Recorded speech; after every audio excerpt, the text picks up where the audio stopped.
Alan'ny zoma 7 novambra 2024 manolotra ny araba omba piraritso tompoko lasy tompoko vavy ary manasa antsika rehetra ihany koa anaraka ny fampahalalam-baovao hatramin'ny farany miarabanao ihany koa Gracia Andreatsitoerina miarabanao mikarandriambolaza miarabantsika tokantrano koa manaraka ny fampahalalam-baovao eto amin'ny TV Plus Madagascar amin'izao alina izao. Ireo lohatenim-baovao nisongadina ary mandeha ho arahantsika izao mivoatra isaky ny orany raharaha mikasika ny mpandraraha mamy ny aina Ravatomanga ao amin'ny Nosy Maurice nafindrany amin'ny toeram-pitsaboana hôpitaly Victoria ao Kandos noho ny antony ara-pahasalamana indray ny tolakandro teo ny mpandraraha mamy ny aina Ravatomanga.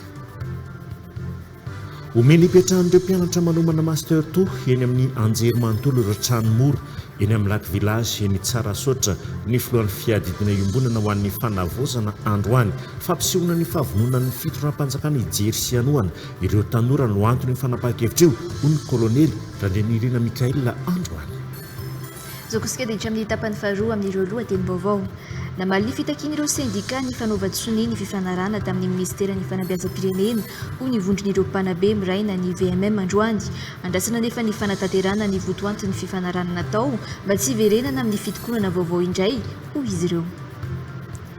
Miverina mandray ny asany avokoa ny mpitsabo paramediko ary ny mpandraharaha rehetra eo anivon'ny ministera ny fahasalamam-bahoaka sy ireo rantsana mifandray aminy raha ny fanambarany sendika triady androany nandritra ny fionambe no tanterahany ireo mpikambana. Vaovao avy ao amin'ny Nosy Maurice avy hatrany manomboantsika ny fampahalalam-baovao mivoatra isaky ny ora ny raharaha mikasika ny mpandraharaha amin'ny aina Ravatomanga ao amin'ny Nosy Maurice. Nafindrana amin'ny toeram-pitsaboana hôpitaly Victoria ao Kandos noho ny antony ara-pahasalamana indray ny tolakandro teo ny mpandraharaha mamy ny aina Ravatomanga. Ny tolakandro teo ny sorona tao amin'ny toerana nitazomana azy hatramin'ny maraina tao amin'ny Vacoas Detention Centre ny tenan'ny FCC na ny Financial Crime Commission tamin'ny fiarakodin'izy ireo manokana mitondrana ny mamy ny aina Ravatomanga ho any amin'ny hôpitaly Victoria ao Kandos na raha ny fiarakodian'ny mpitanona filaminana eo anivon'ny Special Sporting Unit na ny SSU.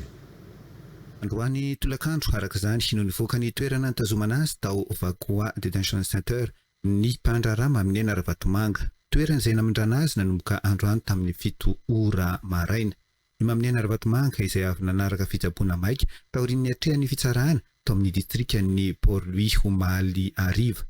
Raha ny didina voaka ny fitsarahana tao amin'ny distrikan'ny Port-Louis Omaly tolakandro moa dia afaka tazomina amin'ny toerana ambena ny mpitandro ny filaminana izy ary arakaraka ny toe-pahasalamany no amerenana azy any amin'ny toeram-pitsaboana indray. Raha vao nivoaka ny fitsarahana nefa izy Omaly dia noentina avy hatrany tany amin'ny hôpital Dr AG Jitou rehefa nandeha fauteuil roulant nivoaka ny hevitry ny fitsarahana. Androany tamin'ny 7 ora maraina izy no niala tao amin'ny hôpital Dr AG Jitou amonjy ny Vacoas Detention Center toerana hitazomana azy ary dia izao nesorina tao an-toerana izao indray androany tolakandro. Hier, mon client quitte la cour. Je amène l'hôpital pour lui. L'hôpital qui me connaît, appelé l'hôpital civil, longtemps, Jitou Mokwa. Et il finit la bande d'observation. Et suite à ces observations-là, il gagne des charges. Mais le reste de la detention center, va quoi? Aujourd'hui, il manifesté qui n'est pas senti bien. Et là, la police a amené Victoria Hospital. Là, les faits passent dans l'emergency et ils ont amené dans le cardiac unit. Je ne peux pas prononcer sur le côté médical, mais je pense qu'il pousse sous observation médicale encore une fois. Alors, il y a eu beaucoup de va-et-vient.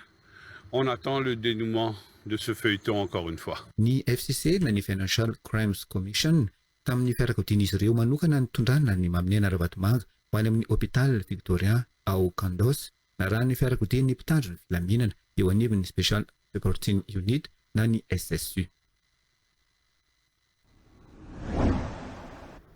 Fa omena hipetrahan'ireo mpianatra manomana master 2 eny amin'ny anjery manontolo ireo tranomora eny amin'ny Lac Village eny Tsarasotra ny filohan'ny fiadidina iombonana ho an'ny fanavozana androany. fampisehoana ny fahavonona ny fitondram-panjakana ijery sy anohana ireo tanora no antony io fanapahan-kevitra io ho ny kolonely Randrianirina Mikael Androany.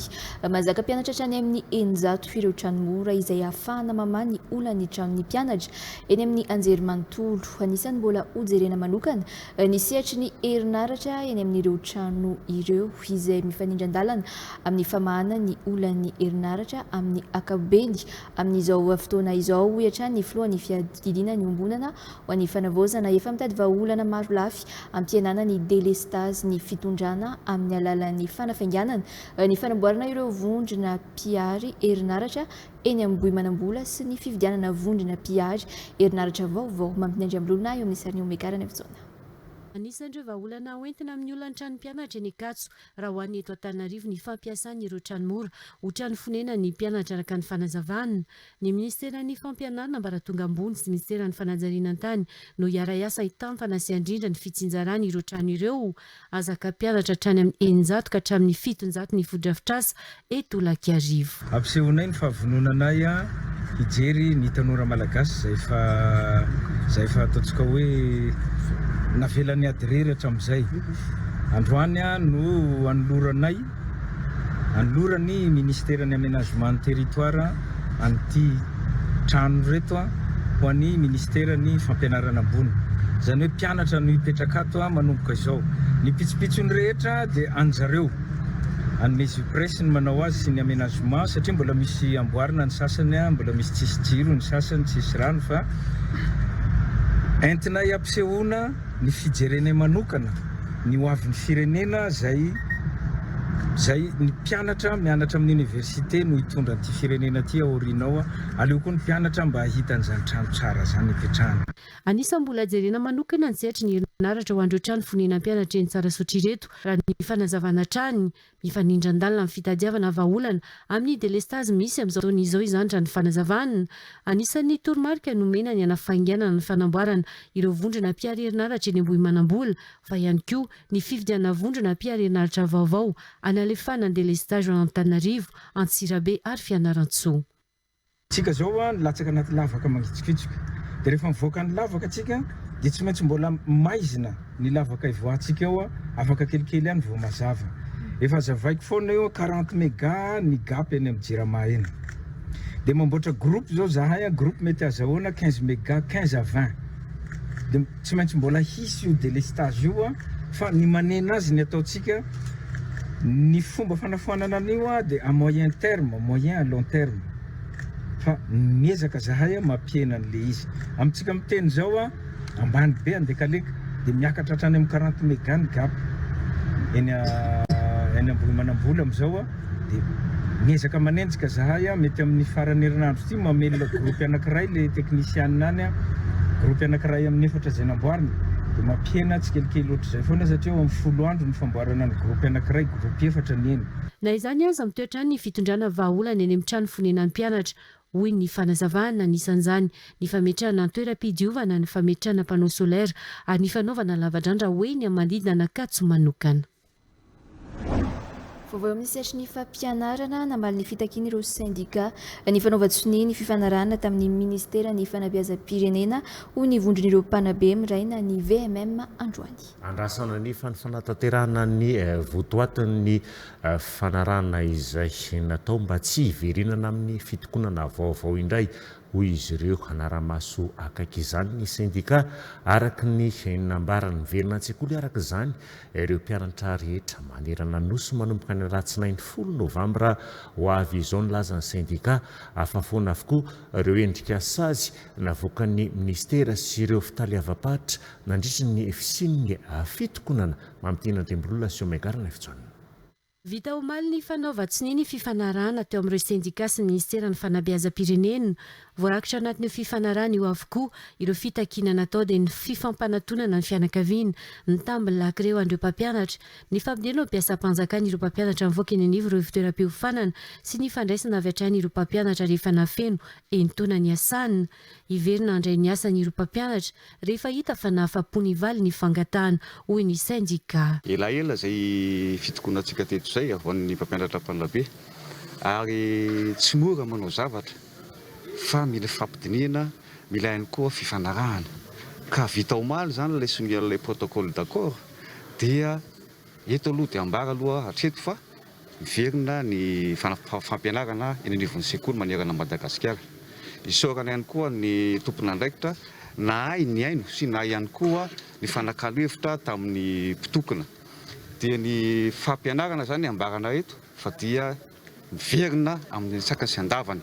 Ho an'ireo tompon'andraikitra izay ataontsika hoe natao ny abrogation ho an'ny draine zany dia ho an'ny olona rehetra zany dia tokony hiandry fandamina antsika momba an'izay. Tsy maintsy ataony amenoany izy iray volana tsy ianarana izay raha ny fanazavana, tsy maintsy asy-panamboarana ny fandaharam-pianarana izay fanarafitra teo aloha ahafahana manenjika ireo lesona rehetra tsy mbola natomboka tao anatin'izay fotoana tsy nianarana izay.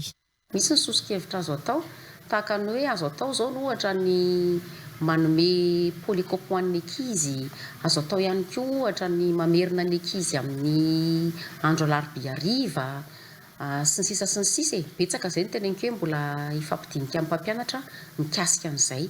Tsy maintsy ifampitsinjovana zany, tsinjovana amin'ny mpampianatra dia tsinjovana ihany koa mpianatra ao anatin'izay zavatra izay fa tsy hoe avela fotsiny amin'izao. Nanatanteraka fivorimby avokoa ireo mpanabe sy mpampianatra teny anivondreo sekoly mpanjakana Androany ho fanomanana ny fiverenana an-tsekoly ny alatsinainy ho avy izao. Fanverina mandray ny asany avokoa ny mpitsabo paramediko ary mipandrara rehetra eo anivon'ny ministeran'ny fahasalamam-bahoaka sy ireo rantsana mifandray aminy raha ny fanambaran'ny sindika triady Androany nandritra ny fionambe mitanterahan'ireo ampikamana. Efa nisy ampahany amin'ireo fitakian'ny sindika no efa andalam-panatanterahana amin'izao ho ny sindika Androany anisan'izany ny fisondrotana amin'ny asa sy ny fampidirana amin'ny sokajy vaovao mifanaraka amin'ny mari-pahaizana ary ny fijerena ireo famindra-toerana tsy ara-jariny. Mbola manohy ny fifampirarana amin'ny ministera ny sindika amin'izao ahafahana mamaly ireo fitakiana ambiny miankina amin'ny fivoaran'ny fifampirarana kosa ny fivoaran'ny fanapahan-kevitry ny sindika Iantralarso eo amin'ny sariny Omegara ny Abizona. Efa misy fivoarana ny famahana ny olana sy fitakiany mpiasan'ny fahasalamana amin'izao raha nitatry ny sindika triade izay ivondrona ny mpitsabo, ny paramediko ary ny mpandraharaha eo anivon'ny ministera amin'ny fahasalamana sy ireo avy amin'ny sampana hafa mandrafitra n'ity ministera ity. Efa misy ampahany amin'ireo fitakiana no efa andalam-panatanterahana araka ny tatry ny triade. Isaorana manokana ny amin'izany ny efa fandehanan'ny dossier ny avancement izay nikaso tao amin'ny ministera ny fahasalamam-bahoaka nandritra ny taona maromaro. Eo ihany koa ny fandehanan'ny dossier ny reclassement ary indrindra dia efa mandeha ny famahana ny olana ireo nahazo an'irey izay ataontsika hoe affectation abusive rehetra izay maro be nahazo an'izany ny mpiasan'ny fahasalamana. Manoloana ny mangirana efa manomboka hita amin'ny famahana ny olan'izy ireo, miverina mandray ny asany araka ny tokony ho izy ary mampitsahatra ny fiandrasan-draharaha ireo mpiasa rehetra mikambana anatin'ny sindika triade. Rehefa mandeha ny négociation dia miverina aloha zany ny service rehetra eny anivon'ny hôpitaly Mpanjakana. Rehefa miakina amin'izay toyan'ny négociation zay zany no andraisana fanapahan-kevitra indray aorianan'ny négociation fa hatreto aloha zany dia miverina service rehetra aloha eny anivon'ny hôpitaly Mpanjakana manerana ny nosy. Anisan'ireo fitakiana mbola anatin'ny fampirarahana amin'izao ny fampiakarana ny vola fanampiana ho an'ny trano fonenana sy ho an'ny loza teraky ny asa ary ny fangatana amin'ny tokony amaimai-pona ny fitsaboana mpiasan'ny fahasalamana rehetra. Tokony ampitoviana amin'ny famahana ny olan'ny mpiasa amin'ny ministera hafa ihany koa ny famahana ny an'ny ministera ny fahasalamana ohatra ny sindika triade. Fa mbola ao anatin'ny fahasarotana tanteraka ny ankamaroan'ireo mpandraharaha eto Madagasikara vokatry ny krizy nisy teto amin'ny firenena. Mbola ao anatin'ny fanarenana tanteraka ireo lasibatra mivantana izay voakasiky ny fandrombana nandritra ireny ejim-bahoaka ireny nisy akony tamin'ireo mpandraharaha madinika sy salatsalany ihany koa ny zava-nisy raha ny nambaran'ny fikambanan'ny mpandraharaha ho voaresaka ao anatin'ny hetsika feonamben'ny mpandraharaha ny stratégie hoentin'ny mpandraharaha hampandrosoana ny orinasan'izy ireo hifanaraka amin'ny toe-draharaha ara-toekarena ankehitriny ity hetsika ity izay ahafahan'ireo mpandraharaha madinika sy matianina ifampizara traikefa ihany koa. Eliza Irmanina sy Eric Naifson. Sehatra nisan'ny lasibatra tamin'ny krizy nisy teto amin'ny firenena ny sehatry ny fandraharahany. Mbola ao anatin'ny fanarenana tanteraka ireo orinasa voaroba, indrindra ireo orinasa vaventy, miamitombo araka izany ny fanamby hatreny ireo mpandraharaha malagasy ankehitriny. Na dia tsy voakasika mivantana amin'ny fandrobana ireo orinasa madinika sy salantsalany, nahitana akony tamin'ny fandraharan'izy ireo ny zava-nisy raha nambaran'izy ireo. Misongadina amin'izany indrindra ny olona ny famatsiana herinaratra, teo ihany koa ny tsy fahafahana ny varotra nandritra ny etsy-bahoaka ny fanesy. Tamin'ilay krizy teo tsy maintsy hisy fiantraikany post krizy tsy maintsy misy foana dia izay teneniko izay hoe tena ao anatin'ny difficulté tokoa ny mpandraharaha. Raha ny tenako manokana aloha tena ao anatiny ny entrepreneur izay misehatra amin'ny resaka mila jiro dia tena anisan'ny misy défi betsaka be eo anatrehan'izay.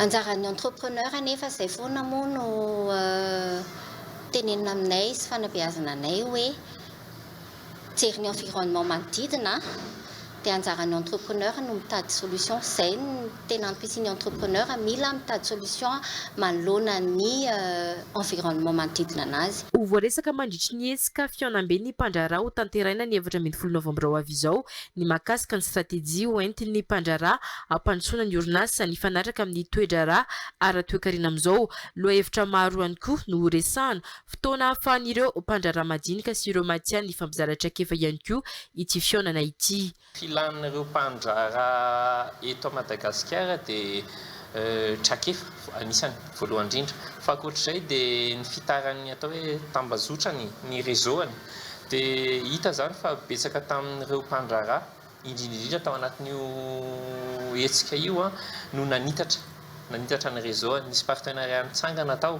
nisy fifanarahana nitsangana tao dia tafiditra araka ny tenen'ny présidente izay koa hita ihany koa fa nisy fatokisa-tena bebe betsaka kokoa. Mitombo zany fatokisa-tena ny mpandraharaha. Raha ny tena marina dia ny eto Madagasikara dia ireo mpandraharaha efa lehibehibe foana ny zatra mihaona, zatra miresaka, zatra mifanerasera.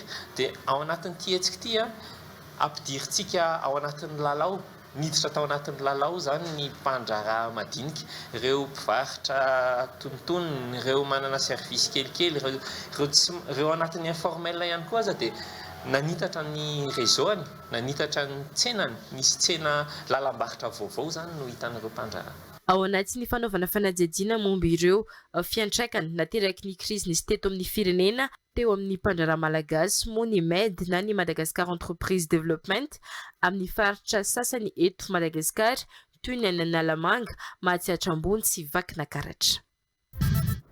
Anoizatsika ny fampahalam-baovao ny resabe.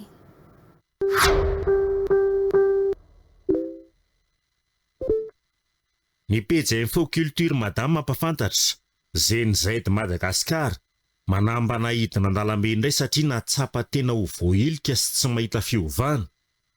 Tsy mizotra makany amin'ny fanovana no takiana ny fomba fitantanana amin'ny firenena amin'izao. Mandrahona ny hidina an-dalambe indray ny tanoran'ny Zenzaid raha tsy tanteraka ny fitakiana. Mbola saritsarina fampiresahana hatramin'izao nataon'ny mpitondra ankehitriny tamin'ny Zenzaid. Tsy eken'izy ireo ny governemanta izay tarihin'ny Prime Ministre. Ny pejy La Chasse info mampafantatra misy appartement 5.30 eny amin'ny Lac Village Ivato. Nisy olona 700 ny soratra anarana sy nafen'ny fipetra fa hividy arandotsy kelikely ny vidiny tamin'ny taona 2024 hoy ny analogue. Mbola tsy nanomboka amin'ny fandoavan'izy ireo vola fa voasaika ataony fisarihana izay azo ny trano. Fony zany ankehitriny fa natolotry ny filohan'ny fanavaozana ny Repoblika ny Colonel Michel Randrenirina ho ampiasain'ny ministera fampianarana ambony an'ny mpianatra ho an'ny nazo diplôme master ary manomana ny doktora ireo trano eny.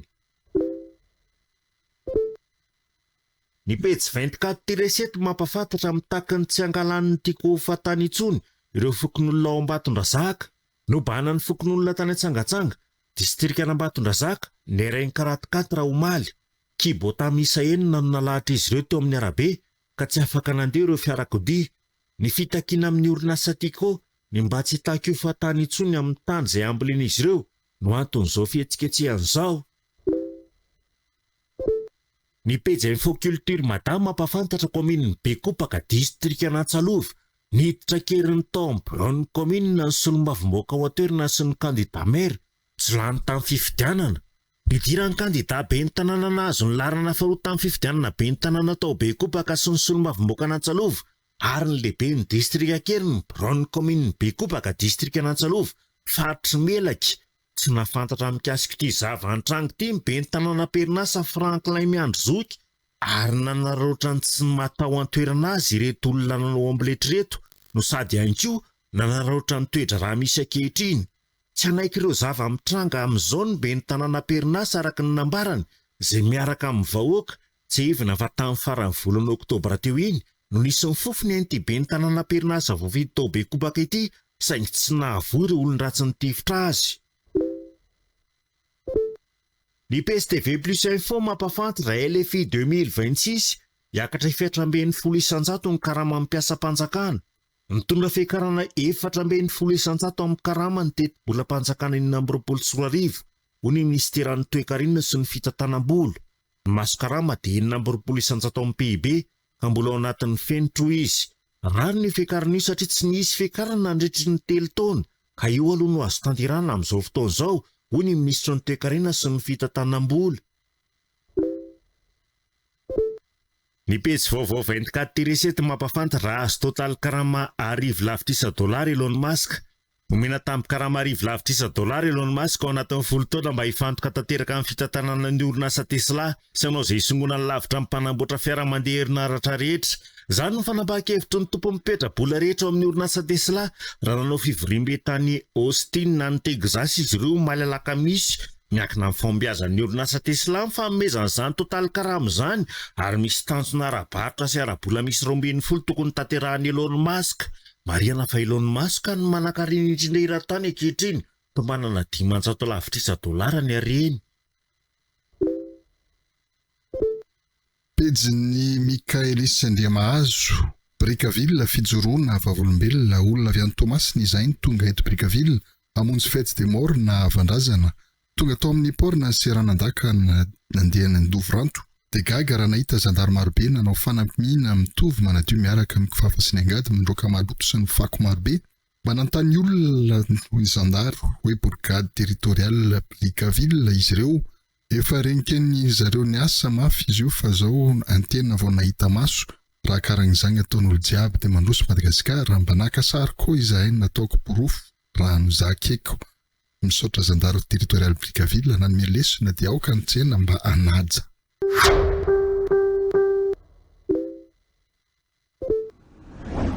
Fa tsy azo alana ny fanajana ny lalam-panorenana mialohan'ny ahitana fifanarahana politika hoy sehatra fianakalozana hanatsarana ny fanavaozana politika na ny SIAP.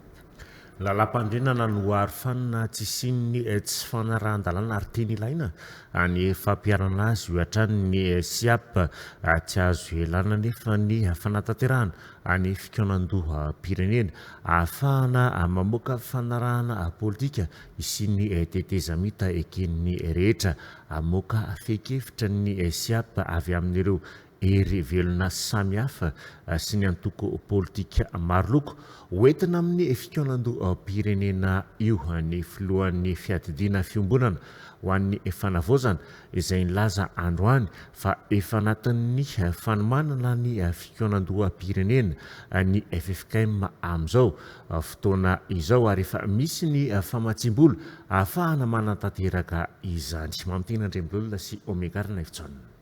Ilaina ny fitovian-kevitra hialana amin'izy mety ho fipoahana vaovao voafaritra eo amin'ny sehatra rehetra ihany koa no hitondra amin'ny lalana mankany amin'ny vahaolana mahomby sy maharitra hoy ny SIAP. Mampirisika ny fifampiresahana eo amin'ny samy androm-panjakana sy eo amin'ireo ankolafy taona rehetra sy ny fifampianona ny SIAP. Lalatokana ny fifampianona sy fifampiresahana ahafahana mitondra aingana vokatra ivoahana amin'izao krizy izao. Hatreto ihany koa ilaina ny fanajana lalam-pandrenana mandra-pisia ny fifanarahana politika hitondrana ny tetezamita eto Madagasikara. Mandra-pahatonga izay tokony feuille de route tokony misy tsy feuille de route zany fa hoe convention politika na accord politika hipetraka ahafahana malala sy mandrefy ahoana marina zany tokony hitondrana le tanatohatra rehetra ao anatin'ilay ametrahana ilay refondation dia mandrapatonga zay zany dia voatery tsy maintsy eo amin'ny constitution io tsika aloha ary marina dia marina tokoa fa manahirana ny rehetra izy io ankehitriny tsy fantatra tsony ary mampiahiahy mihitsy ara zany betsaka no mitaintaina hoe ohatra ny sanatiavana mbola hipoaka zavatra anankiray hafa mafimafy ty zavatra ty zay vao ohatrany hoe hiverina hiravina ve anjara ny mpanao politika no manao ny alana amina situation tahaka an'izany zay mihitsy le hoe quand la diplomatie dépose ses armes. Nilaza kosa androany filohan'ny fiadidiny ombonana ho an'ny fanavaozana fa efa irosoana tsy ho ela ny fikaolan-dom-pirenena efa anatin'ny fanomanana izany FFKM raha ny nambarany hatrany. Efa manomana azy zao ny FFKM sy ny ministre d'État pour la refondation. Efa nahita famatsim-bola koa tsika anaovana an'io dia efa anatin'ny miroso amin'izay mihitsy misy taratasy fotsiny andrasan'ny FFKM hanomboana an'le izy ofisialy. Fomba ofisialy. Ny alatsinainy izao no ivoaka ity fehin-kevitra vokatry ny fiainoana ireo antoko politika, fikambanana, fiarahamonim-pirenena ary herivelona samihafa no tanterahany SIAP androany ity. Tafiditra anatin'ny ezaka ho fampandrosoana ny commune indrindra ny commune any ambanivohitra ny fiara-miasa amin'ny commune any ampitan-dranomasina hoy ny fikambanan'ny vehivavy ben'ny tanàna ahafahana manatanteraka ireo viana samihafa sy ampitomboana traikefa ny fiara-miasa toy izany raha nambaran'ny fikambanana mbola voafidy ho filohan'ny fikambanan'izy ireo indray ny ben'ny tanàna Antananarivo renivohitra Alala Ramanatsoa Yantra Larsoa omegarana episode mitatrantsika ny andindiny izay. Mbola lavitrezaka ny fanomezana andraikitra ny vehivavy amin'ny fitantanana ny firenena eto Madagasikara amin'ny ankapobeny raha ny nambarany fikambanana vehivavy ben'ny tanàna manerana Madagasikara. Na izany aza efa nahitana fivoarana ny zava-misy raha nikasika ny fitantanana ny kaomina manokana. Efa mba mahatratra raika amin'ny 30 isan'ny vehivavy lany ben'ny tanàna amin'izao raha toka mitontaly 590 isan'ny kaomina manerana ny nosy. Tanjon'ny fikambanana ny andresy lahatra ny vehivavy andray andraikitra sy hampiakatra ny tany isan'ny ben'ny tanàna vehivavy sy ny lehilahy ifandanja. Anisan'ny paikady eto mampandroso ny kaomina tia ny vehivavy ben'ny tanàna ampiroboroboana ihany koa ny fiaraha-miasa amin'ny kaomina ny ampitan-dranomasina. Ny ataon'ny présidenteny ben'ny tanàna sarotra ny mitondra olona araka izao hitantsika zao izy no ahenona vaovao satria izahay reto dia tsy aheno vaovao maneran-tany indrindra ny eo koa ny atao hoe commune Rahavavy izay any an-dafy any ivelany any satria izahay koa mangataka izay commune Rahavavy izay ho an'ny tsirairay izany hoe tsy ny eto toerana Antananarivo ihany fa na ny any ambanivohitra natao hoe any amin'ny commune lavitra andrina dia ilainay izay commune Rahavavy izay mba hanampy anay amin'ny fampandrosoana. Dia anjaran'ny présidente zany no mandrindra sy mandamina zany rehetra zany mba hiara-hisitraka an'izany izay rehetra rehetra. Nanatanteraka fionana sy fiofanana teto an-drenivohitra ny vondry ny vehivavy ben'ny tanàna ary mbola olany ho filohan'ny fikambanany ben'ny tanàna Antananarivo renivohitra ary Lala Ramanatsoa. Nitsidika ireo vakoka mampiavaka ny renivohitra ihany koa izy ireo androany. Toerantsika ato anatin'ny fampalalam-baovao nampanatsoa ny solombavam-bahoaka teny amin'ny anteny miram-pirenena ireo minisitra telo misana ny fandriam-pahalemana no resahana indrindra ny tsy fandriam-pahalemana ny amin'ny distrika iandraiketana izy ireo. Masika ndalo any amin'ny distrikana Tanimora hoy ny solombavam-bahoaka Baba Tealongo mantsakazaka tanteraka ihany koa ndalo manoloana ny tsy fampin'ny isan'ny mpitandron'ny filaminana ilaina ny fahatongavany Angidim-by any amin'ny distrikana Tanimora izay tokony ho apetraka any mihitsy ho hatrany solombavam-bahoaka Baba Tealongo iadina amin'ireo andian-dalo vonona ny anampiny vahoaka any Tanimora atsimo any fitoram-panjakana ary efa eo ampandaminana ireo miaramila ho alefa izy ireo hoy ny ministry ny fiarovam-pirenena Zora Barjon. Mijaly sady ory ny vahoaka amin'ny distrikana Tanimora atsimo hoy ny mponina ao an-toerana mirongatra ny asan-dahalo voatery miafina any anaty ala ny ankizy amam-behivavy noho ireo dahalo manafika ny trano fonenan'izy ireo. Ato zahay kominy manombo tegna mijaly ny ankizy tsy ny ampela ny anony zaza le tena mijaly ty ato fa tsy mandry an-tragno fa mandry agnaty ala avao le manao fikarakarana ty monsieur député fa tsy ampy ny maramila izay ny amindrao foa aiha atoy zahay faritsy atsimo iha zanakony faritsy atsimo zahay kominy manombo le tena manahelo de manahelo. Nampakapeo ny solombavam-bahoaka na Tanimora atsimo Baba Tealongo no nifirongatry ny Asandahalo any amin'ny distrika Iadidiny. Mila ny ministra fiarovam-pirenena idina any an-toerana miaraka amin'ny angidimby ny solombavamboaka mba hiadina amin'ireo dahalo izy nandritra ny fionana tamin'ireo ministra misana ny fandriampahalemana teny amin'ny antenimieram-pirenena. Tsy mandry fahalemana tanteraka ny distrika Antananarivo Sud. Mila nareo midina zany ndaotsika ndao ho an'ny jery fotony oento ny helikoptera dia ndaotsika hidinany miandry an'izany vao ary tokony misy helikoptera mipetraka any anaovana fandriampahalemana sy fampanjakana ao anatin'ny distrika Antananarivo. Tsy fangatahana fa tena tokony tanterana, tena tokony baiko mihitsy asina basy miaramila eo amin'ny komina Ampamata faran'izay maika mba hampilamina ireo vahoakatsika ireo. Andray ny tanàna ny fandriampahalemana sy ny famerenana izany any amin'ny distrika Antanimora Atsimo ary nametrahana miaramila sady omaly ny komina iray ao Antanimora Atsimo hoy ny ministra fiarovam-pirenena. Efa misy ihany koa ny lamina amin'ny fandrindrana ny ady amin'ny Asandahalo any an-toerana ho iatrandy ny ministra. Zavatra ho atao any Ampamata rehefa niteny ianao dia teo eo dia niresaka tamin'ireo mpiara-miasa amiko dia hametraka zahay détachement any Ampamata farafahatarana amin'ity farany herinandro ity zay dia tonga any aminao. Efa maro ny zavatra nataonay fa hiezaka izahay hanao laminasa mba hanatsarana ny fiasan'ireo miaramila rehetra any amin'ny toerana misy anareo tsirairay avy. Voarainay daholo ny etaetanareo teo efa niraisiko an-tsoratra niraisin'ireo namako atoriana izay mpiara-miasa amiko hoe izahanay hovaliana ny fangatahana izay nataonareo teo. Vonina ny solombavambahoaka hiantoka ny sakafon'ireo miaramila hamerina ny fandriampahalemana any amin'ity distrika Antanimora Atsimo ity hoy Baba Tialongo solombavambahoaka. Fa izy fiakarana ny karama ny mpiasa-panjakana amin'ny taona 2024 araka ny vinavina ny ministera ny toe-karena sy ny fitantanam-bola dia mandidina ny 4,100 ny fiakaran'ny karama ary 20% kosa ny fitombony fandaniana manontolo amin'ny vola karama ao anatin'ny volavolan-dalàna mifeny tedi-bola mpanjakana. Abraham Lazafi sy Eric Ranefson mitatra antsika ny andindiny izay. Ao anatin'ny volavolan-dalàna fitety-bola-mpanjakana 2024 dia tafiditra ny fiakarakarama manodidina ny 4,100 ny fanazavana ny ministera ny toe-karena sy ny fitantanam-bola. 14% zany le fiakarana amin'ny ankapobeny. Isy ataona moa zany taloha zany isy ataona eo amin'ny 11% zany 12% fiakarana karapanjakana. Antsika zany zay fa telotona tsy nazo an'ilay izy. Dia lazaina hoe zany hoe hoy izy ianao hoe niakatra 26% masse salarial. Zay zany normal satria fa elany tsy niakatra ilay izy. Donc zany normal ilay izy ohatran'izay. Fa zavatra direva dia hoe tsy hoe koa le fiakarany be tavy ohatran'izay fa zavatra dia hoe io masse salarial io zany 4% ohatran'ny PIB. Donc rehefa ataontsika zany fampitana an'ilay izy amin'ny loi de finances teo aloha tsy dia mifakaiza ilay izy zany fa ao anatin'ny norme ilay izy. Zay zany fomba fanaovana anazy. Noho izany tsy dia tena hoe mataitra zany le hoe niakatra be ilay izy. Ohatran'ilay izy satria efa ela ilay izy tsy niakatra. Ary izy tsy hoe ampakarana be koa fa 14% ilay izy. Tsika zany efa ela be tsy nisy fiakarana an'ilay izy. Dia zay aloha zany mizaka aloha amin'ity hoe 14%. Satria hoe ny privé miakatra foana isy ataona. Ny fanjakana zany tsy miakatra. Dia zay zany tsy maintsy mampitsino zany le mpiasa-panjakana hoe ina fa ny amin'le kategoria tonotolo zany sy lianany hoe tsy miakatra ilay izy dia ampakarina aloha zany ilay izy.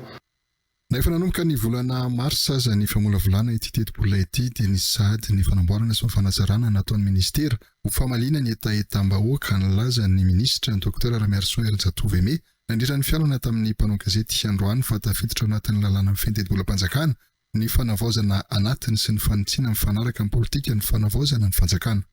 Loi de finances vaovao fa efa nandeha zany tsina ny processus n'ilay izy nanomboka tamin'ny mois de mars 2025 dia iny zany naterina tany saingy nisy zany fanatarana kely ilay izy.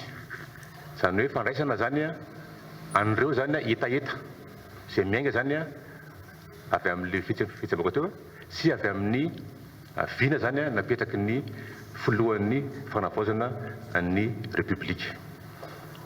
Dia nisy zany nampidiry anatin'ny zavatra zay.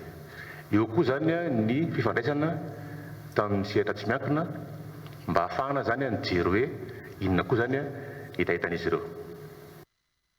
nanamafy ihany koa ministra fa efa hita ny sorodalana hanarenana ny fifandraisana amin'ny repomatsy iraisam-pirenena toy ny tairim-bola iraisam-pirenena banky iraisam-pirenena ary vondrona eropeanina farandenambarany fa ny fampandehanana ny toe-karena sy ny fanohanana ny setra tsy miankina ny lakile ny fampitomboana ara-toe-karena amin'ny taona ho avy. Manasantsika kosa izao anaraka ireo vaovao tapatapany. Tsy tanteraka indray ny fifidianana filohan'ny antenymerandolona izay saika amin'ny tanterana androany teny amin'ny lapamaintso. Nandritra ny fivorian'ny mpikambana atao amin'ny bromatra dia efa tsiraikitra ny fandaram-potoana teny anivon'ny antenymerandolona.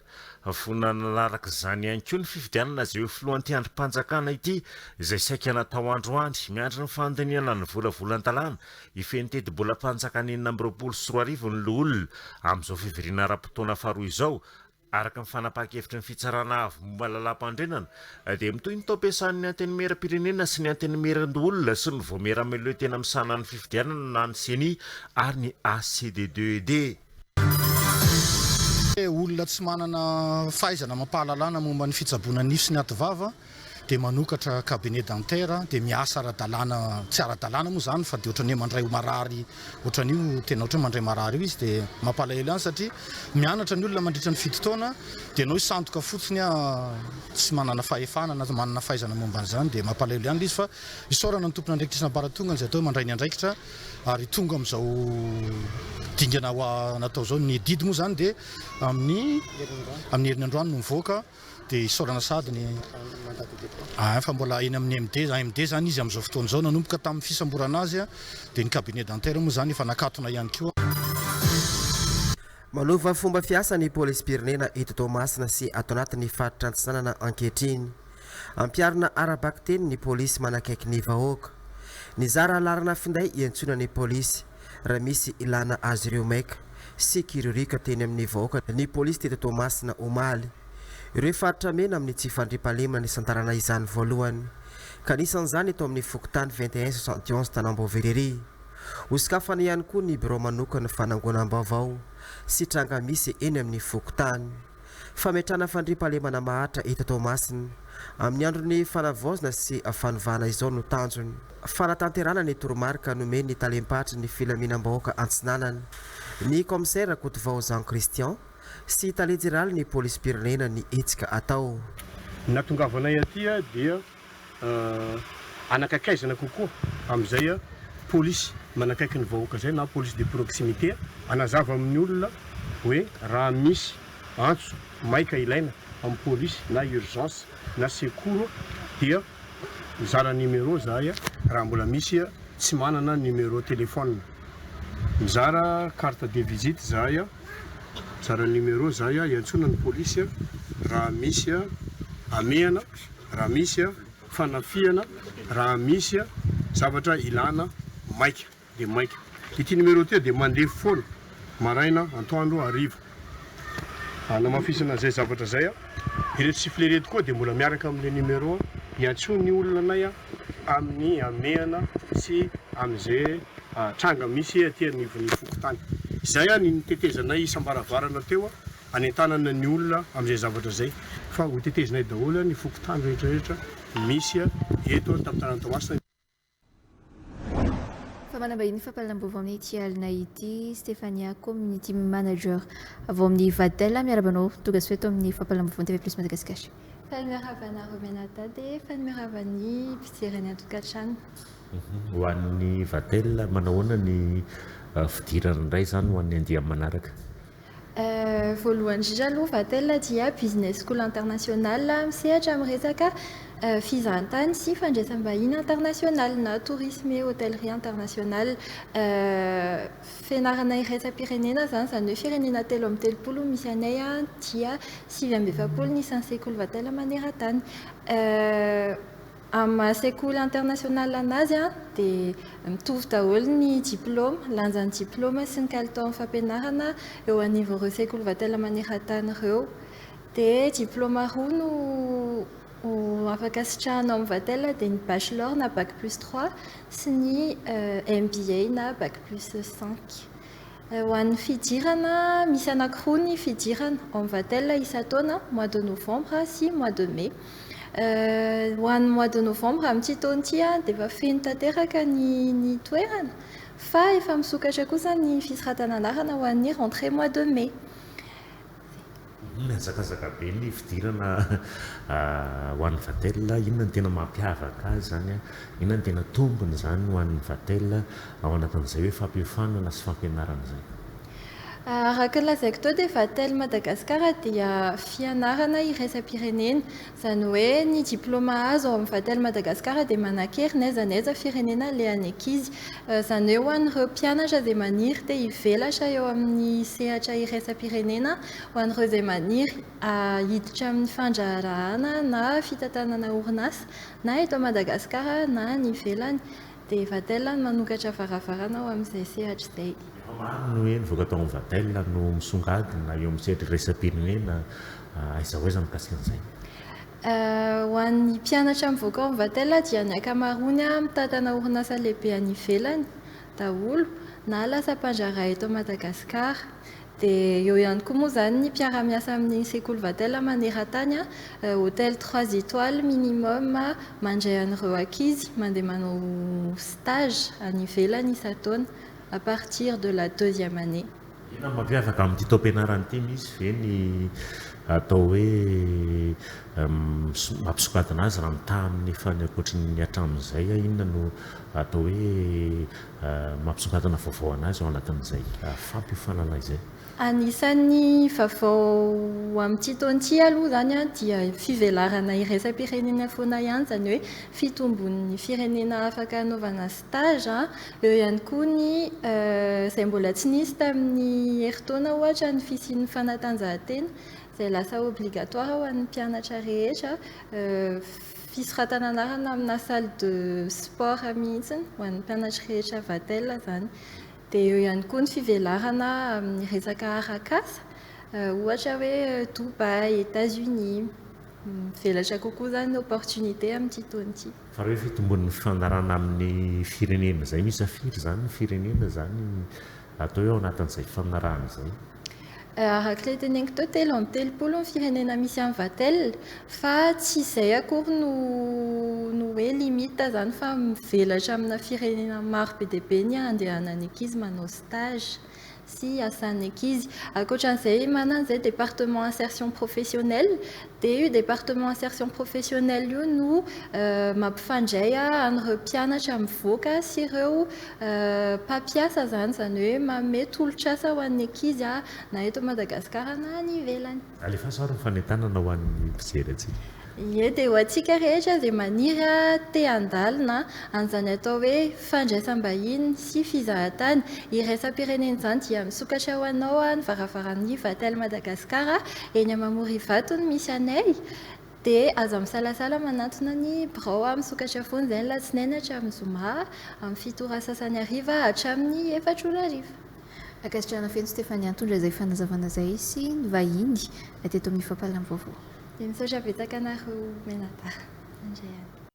Anisantsika ny fampahalalam-baovao ary sarobidy ny teny malagasy ka afahaizana ny mafy azy ao an-tsaintsika vetrany ary fa ny voambolana no andeha ho arahantsika izao.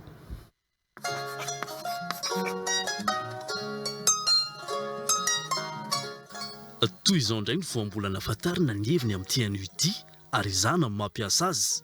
Miketsoketso, voambolana izay midika hoe mahivava na koa hoe tia mifosafosa. Amin'ny teny frantsay ny malaza azy dia hoe concagnier na koa semeur de zizanie. Voambolana izay azo ampiasaina amin'ny andavanandro ohatra ao anatin'ity fehezanteny manaraka ity rehefa amin'ny teny malagasy. Rehefa tsy voatohatra ao ilay miketsoketso tamin'iny indray mitoraka iny dia mba mahaiza mibebaka. Eloka ibaboana hono mody rariny ane. Hitantsika ihany koa voambolana io ohatra ao anatin'ity fehezanteny manaraka ity rehefa amin'ny teny malagasy. Mazana lazaina fa ny vehivavy no manana toetra miketsoketso, fa kosa lehilahy mihitsy indray no mpanao izay ao amin'ny fikambanana anankiray io. Hampiadiny avokoa izao olona rehetra izao. Rehefa izay ary ny fatantsika dia azontsika itenenana toetran'olona mitakiritsika, mantavava ka mitarika antsy fifanarahana ity voambolana hoe miketsoketso ity rehefa amin'ny teny malagasy araka ny tokony hampiasana azy. Sarobidy ny teny malagasy ary fahaizana mahafehy azy. TV Plus Madagascar.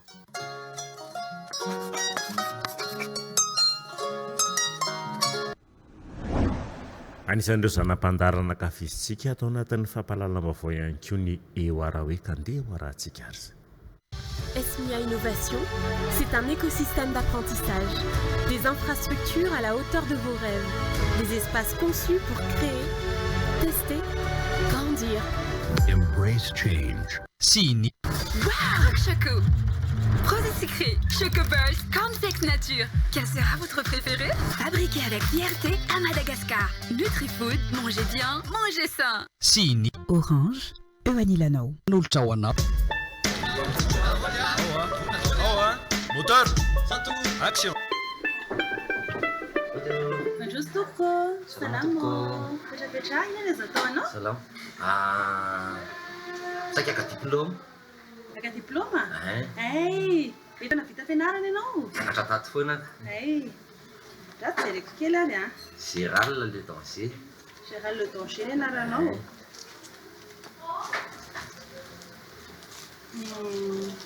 Rasy kely aloha jereko ato arana.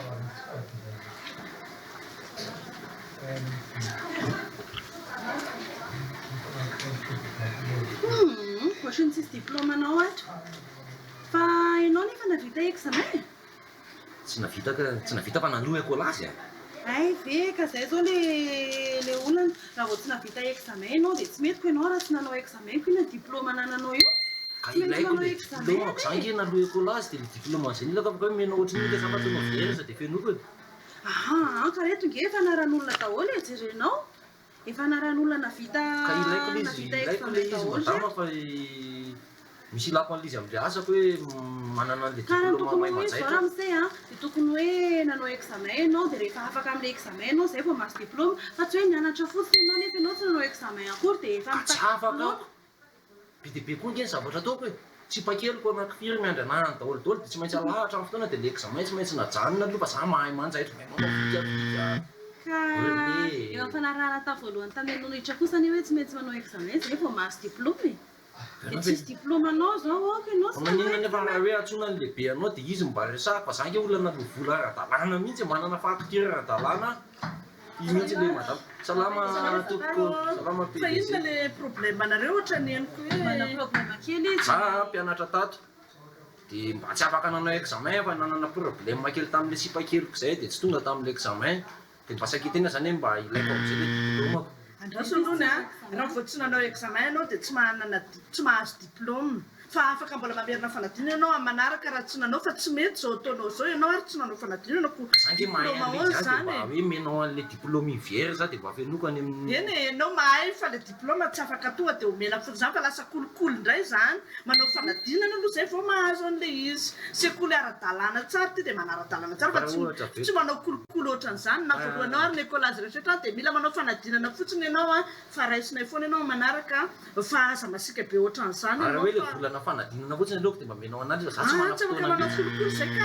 fa mila manao fanadinana zay an sao dia misy mandrebireby ohatran'izany ianao dia matimatim-bola fa tsika tsy manao an'izany fa tsika manara-dalàna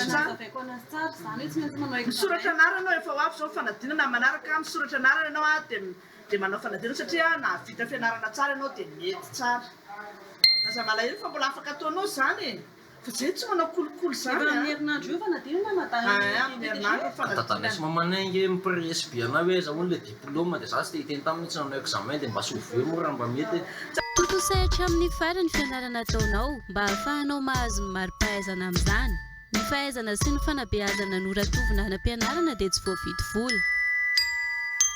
Coupé dans la boîte.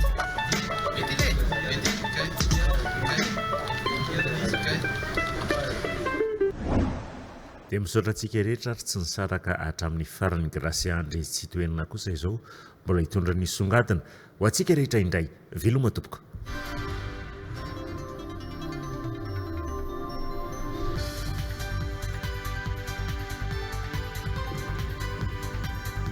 Nisy ny feo nandeha fa nisy andoro sy andrava ny EPP iray ao amin'ny commune Ambalavao ao amin'ny fokontany Ambohitsilaizina any sekoly tokana any atoerana ho nisy fokontany voatery nampiatona ny fampianarana vokatra izany nanomboka ny alarobia lasa teo fiarovana ny vodi-drafitrasa kosa nanao andro masom-pokon'olona ny amin'ny sekoly ireo fokon'olona mampiandry amin'olona sy omegarany avy jaona no tatitra antsika izay songadina izay.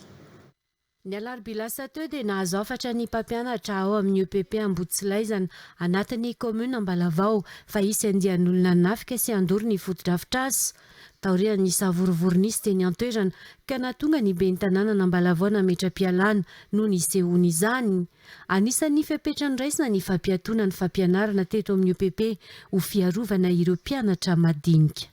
Tamin'ny larobia tamin'ny 1 sasany dia nisy ray aman-dren'ny mpianatra nandefa mesasy tato aminay hoe raha vao ny mpianatra dia afandrao tetanao amin'ilay sekoly nataon'ny monsieur le maire fa hisy androdana na hisy andoro dia nafindranay ny entana dia nasiany an'ody ny ankizy satria madinika dia nafaranay ny ankizy hoe asiana makaty ny ray aman-dreny hiaro ny sekoly sy hiambina dia avy eo moa tonga ny ray aman-dreny tamin'ny ray niaraka ny fiarovan-tenany izy teo ny hazo sy ny sisa izay fitaovam-piadiana teny an-tanany dia tonga dia tia koa ny zandarma avy eo nisy ny antso dia zandarma ny teny hoe arovo ny sekolinareo fa fanana ny ombonana io dia avy eo amin'izay rehefa vitsy izay dia lasa ny zandarma moa ny mpiambina ny ray aman-dreny no tonga tato nampivoriana hoe inona izany ny fanapa-kevitra ho raisitsika dia avy eo amin'izay fanapa-kevitra teo dia hoe aleo asiana fembenana dia efa nanomboka ny ambina ary zareo nanomboka larobia alina alakamisy alina dia mbola mitoy androany moa mpaviny amin'ny lahady. Ity EPP ity no antokana ato amin'ny fokontany Ambotsilaizana izay ahitana mpianatra mandina ny 90 nanao andromasy bokon'olona noho izany ireo fokon'olona ato amin'ny fokontany ho fiarovana ity fananana iombonana ity. Ziska hatramin'ny larobia tandrika ziska hatramin'izao izaho ray aman-dren'ny mpianatra ny zanako misy mianatra ato le izy zany tsy resaka atoko politika le izy tsy hidiran'ny fananana iombonana ohatry tony ka izay no mahatonga anay ray aman-dreny hoe andao harovana mafy satria ny politika amin'ny politika any ambadika any ihany ty zavatra imbonany rehetrarehetra amin'ny fokon'olona dia harovanay mafy mihitsy ny tsy hopite amin'izany.